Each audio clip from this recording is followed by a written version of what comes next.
দেখলেন নিশ্চয়ই আবাসের তালিকায় ঠিক কিভাবে ভুরি ভুরি দুর্নীতির অভিযোগ সামনে এলো। আর এবার দেখুন ভোটাধিকার প্রয়োগ করতে গিয়েও সেখানে সমস্যার মুখে পড়তে হচ্ছে, কেননা বাংলাদেশিদের অস্তিত্ব বারবার ভোটার তালিকায় সামনে এসেছে। কোচবিহারের পর এবার পূর্ব বর্ধমান, আবার অন্যদিকে মুর্শিদাবাদের ছবিটা দেখুন। মুর্শিদাবাদে একজন জীবিত ব্যক্তি, তাকে মৃত বলে দেখানো হচ্ছে কোথায় না ভোটার তালিকায়। এতেই প্রশ্ন উঠছে, তাহলে কি এই ভুতুড়ে কাণ্ডের যে বিষয়টা সামনে আসছে তাতে দায়ী কে? আর তা নিয়ে কিন্তু তুঙ্গে উঠেছে শাসক বিরোধী চর্চা।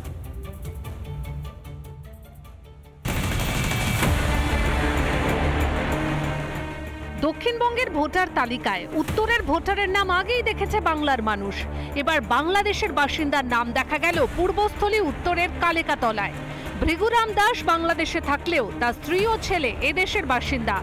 এই ঘটনায় জালিয়াতি করে নাম তোলানো হয়েছে বলে অভিযোগ স্থানীয় তৃণমূল বিধায়কের। ভৃগুরাম দাস তার এখন জমি জায়গা, তার ভাই আছে, সেখানে থাকে, তার ভাই থাকে এখানে, কিন্তু সেখানে থাকে না।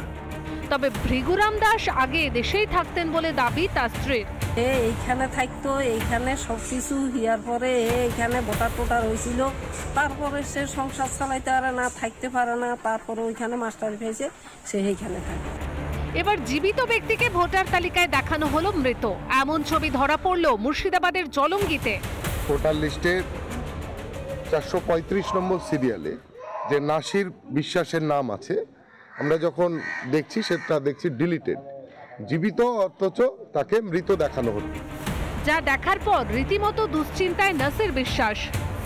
হঠাৎ আমি একজনের মুখে শুনলাম যে আমার নামটা নেই, তারপর থেকে তো আমি খুব আতঙ্কিতর ভিতরে আছি যে নামটা কিভাবে কাটলো। সবটাই শাসক দলের চক্রান্ত বলে দাবি বিজেপির। ওখানকার ভিডিও, ওখানকার স্টাফ, সরকারি স্টাফ, শাসক দলের অঙ্গুলি হিলনে এইসব কাজ হচ্ছে। যত দিন যাচ্ছে ততই বাড়ছে ভুতুরে ভোটারের তালিকা। কিন্তু ভোটার লিস্ট তৈরি বা সংশোধন করেন তো সরকারি কর্মীদের সঙ্গে শাসক দলের কর্মীরা। তবু কি করে এত গন্ডগোল? শাক দিয়ে কিন্তু আর মাছ ঢাকা যাচ্ছে না। রিপাবলিক বাংলা। ভুতুড়ে ভোটারের দাপাদাপি ছবি দেখাচ্ছিলাম, আর এবার প্রশ্ন উঠছে দুর্নীতি কোথায় কোথায় হতে পারে। আপনি ভাবতে পারেন জন্মের শংসাপত্রেও দুর্নীতি? হ্যাঁ, এমনই ঘটনা ঘটছে কোথায় বলুন তো? বিভিন্ন প্রান্তে, বিশেষ করে সীমান্তবর্তী জায়গাগুলোতে চাপড়াতেই ঘটনা ঘটছে, যেখানে প্রায় 1100 জনকে দেয়া হয়েছে জন্মের শংসাপত্র, কিন্তু সেখানে নাকি কোনো নথি সংগ্রহ করা হয়নি, কোনো নথি সংরক্ষণ করে রাখা হয়নি। কারণটা কি? যখনই পঞ্চায়েত কর্মীকে দফায় দফায় জিজ্ঞাসাবাদ করা হচ্ছে, তার কোনো সদুত্তর দিতে না পেরে তিনি গা ঢাকা দিয়েছেন। আর এবার বেগতিক বুঝে পঞ্চায়েত প্রধান থানার দ্বারস্থ হয়েছে। কিন্তু প্রশ্ন এক জায়গায়, সীমান্তবর্তী এলাকাগুলোতে জন্মের শংসাপত্র কারচুপি চলছে। একের পর এক জাল সার্টিফিকেট প্রদান করেছে নদিয়ার চাপড়া পঞ্চায়েত, আর যার কোনো নথি কিন্তু কোনো রেজিস্টারে নেই। এমনই চাঞ্চল্যকর ঘটনা নদিয়ার চাপড়া থানা এলাকায়।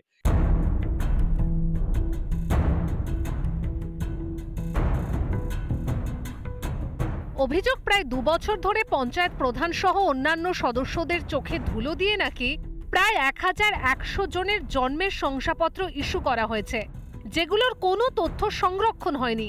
কাঠগড়ায় চাপড়ার হৃদয়পুর পঞ্চায়েতের কর্মী আশিস কর্মকার।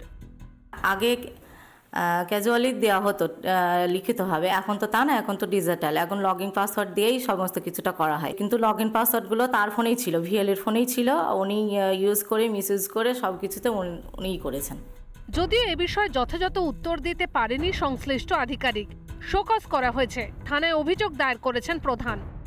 যে ফেক বার্থ সার্টিফিকেট ইস্যু করেছে, তো আন্ডার সেকশন 318, 336, 340, 341 BNS এ কেস রেজিস্টার হয়েছে আর তদন্ত চলছে।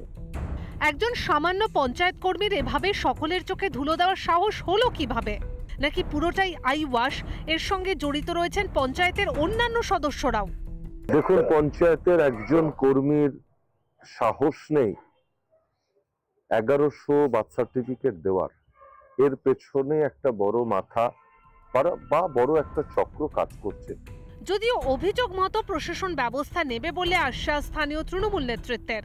প্রধান নিজে থেকে স্বতঃপ্রণোদিতভাবে অভিযোগ করেছে, সেই অভিযোগের ভিত্তিতে পুলিশ তদন্ত করছে। তদন্ত করে যদি দেখা যায় এছাড়াও কেউ যুক্ত আছে, নিশ্চয়ই আইনের মধ্যে চলবে, এখানে কোনো কাউকে বাঁচানোর কোনো প্রশ্নই নেই। তদন্তে উঠে এসেছে শুধু জেলার নয়, ভিন রাজ্যের মানুষের নামেও জন্ম শংসাপত্র দেওয়া হয়েছে। আদৌ কি পুলিশ খুঁজে বের করতে পারবে অভিযুক্ত পঞ্চায়েত কর্মীকে? নদিয়া থেকে পলাশকান্তি মণ্ডলের রিপোর্ট, রিপাবলিক বাংলা। নানা ধরনের কন্টেন্ট দেখার জন্য লাইক করুন, শেয়ার করুন আমাদের ফেসবুক পেজ, সাবস্ক্রাইব করুন আমাদের ইউটিউব চ্যানেল।